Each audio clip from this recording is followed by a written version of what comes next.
There are many different kinds of shots that are called vaccines, and none of them are safe. But the ones that use the words live virus, they're particularly dangerous. There is a lot to unpack here. First, the word live is a misnomer because viruses are not living things. A virus is defined as genetic material, either RNA or DNA, encapsulated in a shell that is made of proteins or a combination of lipids and proteins. Now, none of those components are alive. Therefore, scientists can assemble the pieces, and they've been doing that for many years. Still, there are people that do not believe viruses exist. Those people need to consider the fact that the man-made lipid nanoparticles that are in some shots called vaccines fit the definition of a virus perfectly. The lipid nanoparticle is a lipid shell that contains messenger RNA. That's a virus by definition. They're very small, and we have electron microscope images of them, purified and isolated, like this one. These man-made viruses are spread by injections, and they are associated with disease symptoms because of the variable immune reactions that will occur. So yeah, man-made viruses exist, for sure. But what about natural viruses?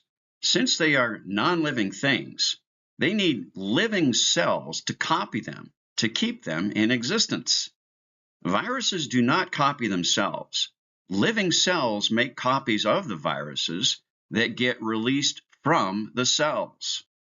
We even have images of them, like this one.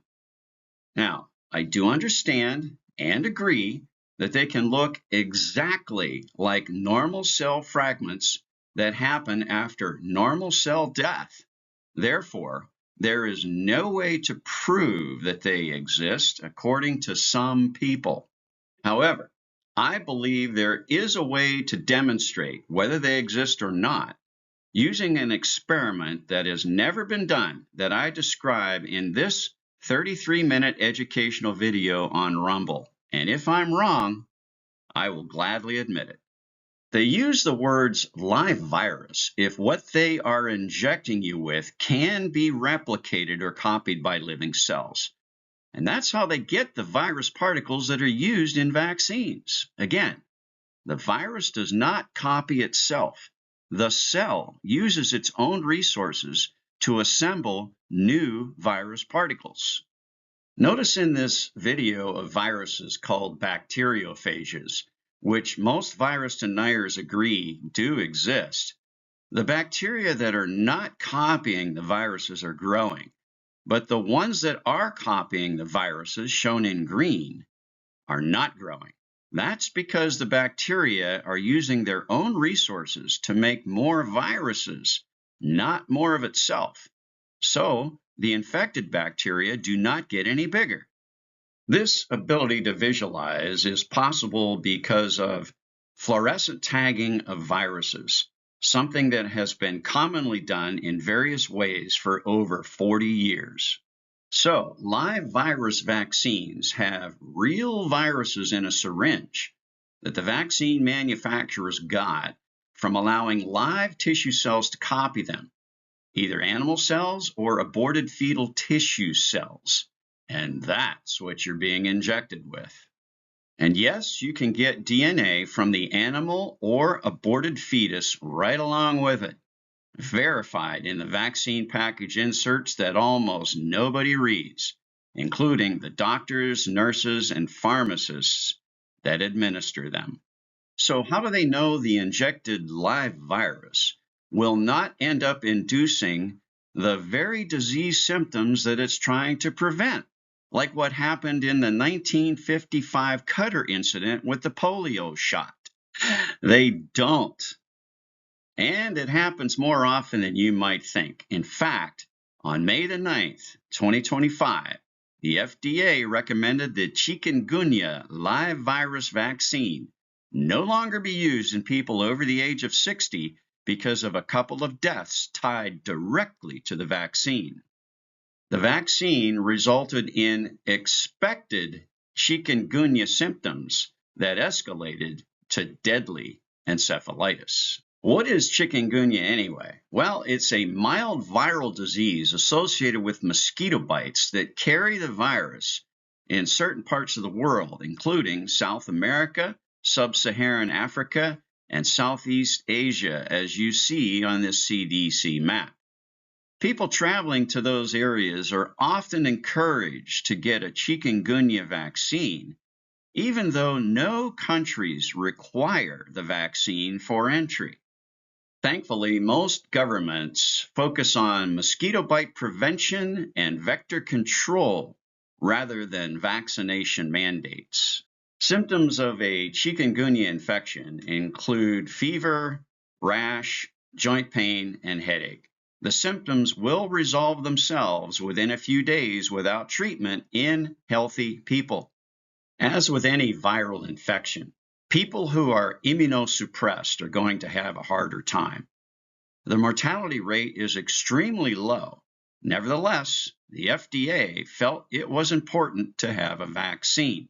So, in 2023, FDA approval was granted for the IXCHIQ vaccine developed by Valneva, a live attenuated vaccine, meaning it contains a weakened form of the chikungunya virus that is still replication competent.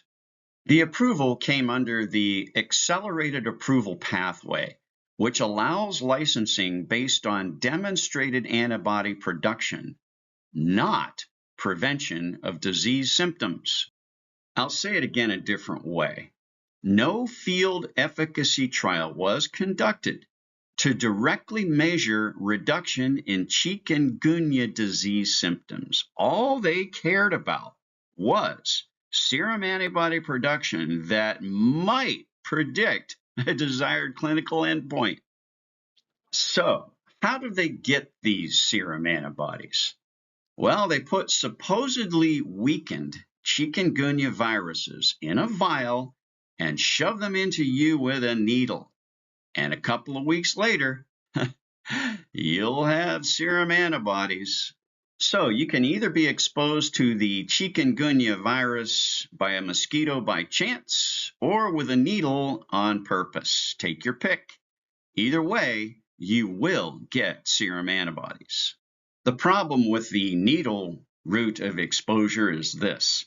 You have absolutely no idea how many chikungunya viruses are in that syringe before they push that plunger. How many are supposed to be in there?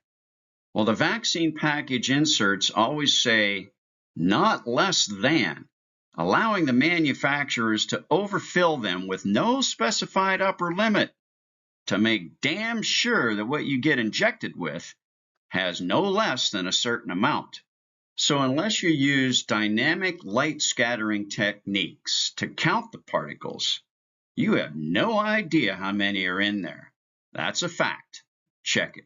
You could get more from a needle than from a mosquito, but even worse, you have no idea how potent those particles are before they push that plunger.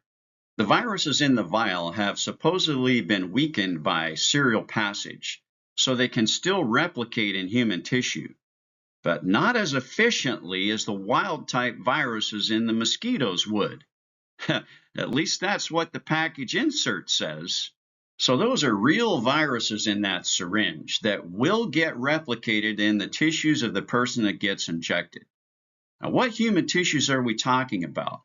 We're talking about the endothelial cells lining all your blood vessels, including those in your heart and in your brain. We're also talking about epithelial cells in the skin and mucosal linings.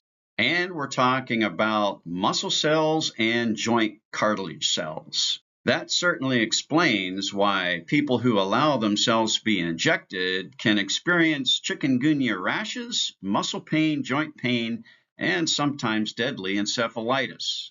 Indeed, the chikungunya vaccine directly resulted in the deaths of at least 2 people over the age of 60 recently, prompting the FDA to issue an official warning.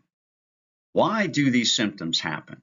They happen because of the normal immune response to the replication of viral genetic material in the tissue cells that are doing that. This is a cellular immune response involving natural killer cells and cytotoxic T cells. Those immune cells will destroy the cells that are replicating the virus in an attempt to keep it from spreading. This is what naturally protects you from disease symptoms if you are bitten by an infected mosquito. The proboscis of a mosquito allows virus particles to enter epithelial tissues close to the surface that are loaded with God-given natural protective immune cells. Specifically, these are tissue-resident cytotoxic T cells, dendritic cells, and natural killer cells that will eliminate epithelial cells with the virus in them. This does cause some minor superficial damage that can go unnoticed. And that is why many healthy people that are exposed to chikungunya viruses by mosquitoes will go completely asymptomatic. But when you take a needle and shove those chikungunya viruses deep inside the body, weakened or not, viral replication will occur for sure, because those areas are not as immune cell rich as the area just underneath your skin. The tissue destruction from exposure by injection is visible on the skin in the form of a rash, and it can be felt in muscle tissue and in the joints due to inflammatory cytokines that get released. Those are the classic symptoms of chikungunya, fully expected in some vaccine recipients. But be warned, due to tissue destruction that can happen in the linings of blood vessels in the heart and in the brain, deadly myocarditis and encephalitis can happen, even in healthy people. Always remember that natural infections happen at the epithelial barrier, where damaged cells are replaced quickly. But when you inject things, the damaged cells are deep inside of you, and those are not replaced quickly. And sometimes the damage is permanent, and that's dangerous. All because you want to try to create serum antibodies that cannot prevent you from becoming infected anyway. All the mechanisms of harm that I just described can happen with every live virus vaccine that the CDC currently recommends injecting into your children. What are these injectable vaccines? Measles, mumps, rubella, and chickenpox. In fact, in 2022, a child died from measles vaccine-induced encephalitis. Yet there was no warning from the FDA. Do not inject your children with live viruses. It's dangerous, and it can bring on the exact symptoms that they tell you the shot will prevent, and what they got injected with can spread to others. Those are the facts. Just read the vaccine package inserts. As always, thanks for watching, and thanks for staying smart.